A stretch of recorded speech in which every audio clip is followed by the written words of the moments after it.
앞길은 여전히 험난한가.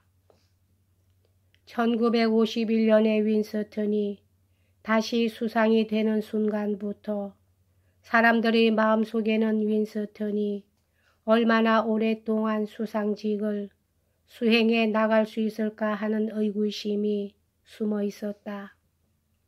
수상이 다시 되고 나서 초기에 윈스턴은 자기는 1년 동안 수상직을 맡을 생각이라는 것을 친한 사람들에게 말한 적이 있었다. 그러나 그 해가 끝날 무렵에 가서도 윈스턴은 곧 사임한다는 생각은 가지지 않았다. 그런데 1953년 여름에 윈스턴이 심한 병에 걸려있는 동안 사람들은 그의 은퇴에 관해서 널리 이야기를 나누었다. 그러다가 윈스턴은 10월에 보수당 회의에서의 연설을 기점으로 해서 다시 정력적으로 수상직에 복귀했다. 클레멘타인은 윈스턴이 수상직을 맡고 있는 한 논평과 비판을 받게 마련이라고 생각했으며 자신은 이러한 논평과 비판에 대해서 놀라지도 당황하지도 않았다. 그러나 클레멘타인은 윈스턴의 얼굴에 발작의 증세가 분명히 나타난 펀치지의 만화를 보고 경멸과 혐오감을 느꼈다.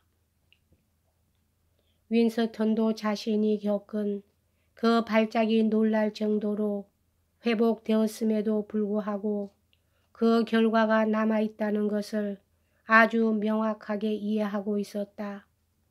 클레멘타인은 윈스턴의 사직 문제에 대해서는 현실적이고 비감정적인 태도를 취할 수 있었는데 이것은 윈스턴이 미국과 캐나다 방문을 마치고 돌아온 직후인 1954년 7월 중순에 발생했던 사건에서 실정되었다.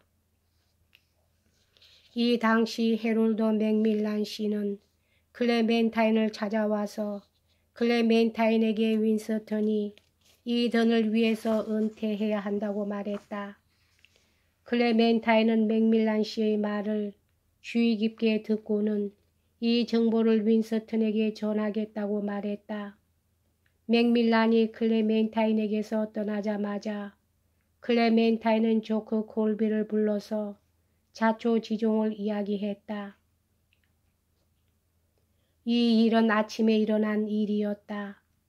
이날 점심때 윈스턴은 클레멘타인과 단 둘이서 식사를 하고 있었는데 클레멘타인은 조크가 같이 식사를 하면 도움이 될 것 같아서 그에게 같이 식사하자고 부탁했다. 조크는 클레멘타인이 점심 식사가 시작될 때부터 불안스럽게 보였음을 의식했는데 클레멘타인이 이런 태도를 보인다는 것은 예외적인 일이었다. 왜냐하면 클레멘타인은 윈스턴을 두려워하지 않고 곤란한 문제를 꺼낼 수 있었기 때문이었다. 그러나 클레멘타인은 이번에는 해롤드 맥밀란의 행동의 중요성을 충분히 인식했음에 틀림없었다. 그러자 클레멘타인은 곧 윈스턴에게 자초지종을 이야기했다. 클레멘타인은 사실에 관한 것을 태연자약하게 말했을 뿐 아무런 논평도 하지 않았다. 윈스턴도 아주 침착하게 들었다. 그 후 처칠은 해롤드 맥밀란과 만나 이야기를 나누었다. 여기서 처칠은 끝까지 일을 해야 할 현안의 몇 가지 일들이 있었기 때문에 수상직을 계속 수행해 나갈까 생각하고 있다고 말하고 그러나 보수당이 자기를 제거하기를 원한다면 그렇게 하는 것은 보수당의 자유라고 말한 것 같았다. 윈스턴은 보수당 전체의 충성을 받고 있을 뿐만 아니라 자신이 명성이 당의 장벽을 초월하고 있으며 보수당이나 전 국민도 불평을 하거나 성급한 동료들의 궁중의 반란을 좋게 보지 않을 것이라는 것을 잘 알고 있었다. 윈스턴의 동료들이 좌절과 초조를 느낀 이유 중의 하나는 윈스턴이 마지막으로 사퇴하기 전 12개월 동안 그는 계속적으로 자신의 마음과 시간 조정 계획을 변경했기 때문이다. 윈스턴의 의사의 불확실성은 내각에 있는 동료들에게만 불편을 준 것은 아니었다. 클레멘타인도 윈스턴의 의사의 불확실성 때문에 집안일을 준비해 나가는 데 있어서 당황함을 느꼈던 것이다. 1954년 여름에 윈스턴은 계속 우유부단한 상태에 있었다. 8월 29일 일요일에 필자는 크리스토퍼와 함께 머무르고 있었던 스코틀랜드에서 어머니에게 편지를 보냈다. 아빠가 침포에게 전화를 걸어서 금요일에 모든 것이 잘 되었다고 말씀하셨어요. 우리들은 아주 기뻤어요. 우유부단은 불안을 만들어내기 쉬운 것이라고 저는 확신하고 있어요.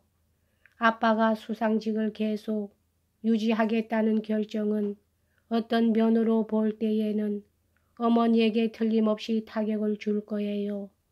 그리고 어머니의 신경염에 차도가 있으시기 바라고 앞으로 다가오는 겨울이 부담이 되지 않기를 원할 뿐이에요.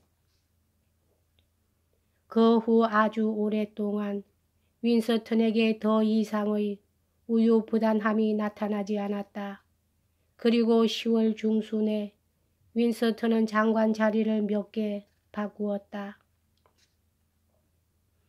그러나 이제 최종 결정은 오래 걸릴 수가 없다는 것과 적당한 시기를 찾지 않으면 안 된다는 것을 모든 사람들은 알고 있었다.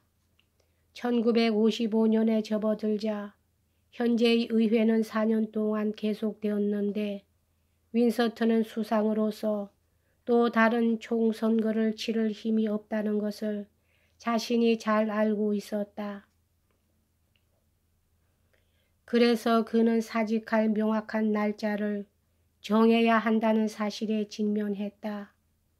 4월 첫 주일이 적당한 시기인 것처럼 보였으나 마지막 순간까지 사임 날짜는 미정으로 남아있었다. 1955년 3월 1일에 윈스턴은 하원에서 수소 폭탄에 관한 중대한 연설을 했는데 이것은 그가 사임하기 한 달 전이었다. 3월 18일 주말에 크리스토퍼와 필자는 체크스에 있었는데 아직 일반인들에게는 알려지지 않았으나 사임 날짜는 4월 5일로 결정되었다. 클레멘타인은 신경염이 재발되어 체크스에 가서 2주일 동안 휴식을 취했다. 드디어 결정이 내려진 것에 대하여 클레멘타인은 아주 마음이 놓였으나 이것은 윈스턴에게는 슬픈 순간이라는 것을 클레멘타인은 깊은 동정의 눈으로 이해했다. 필자는 3월 19일에 일기에다 다음과 같이 썼다. 오늘부터 그날까지는 일이 어렵게 될 것이다. 아빠는 너무나 많이 신경을 쓰신다. 엄마도 그것을 느끼고 계신다. 엄마는 그것은 아빠에게는 최초의 죽음이란다 라고 말씀하셨다. 여기까지 하겠습니다.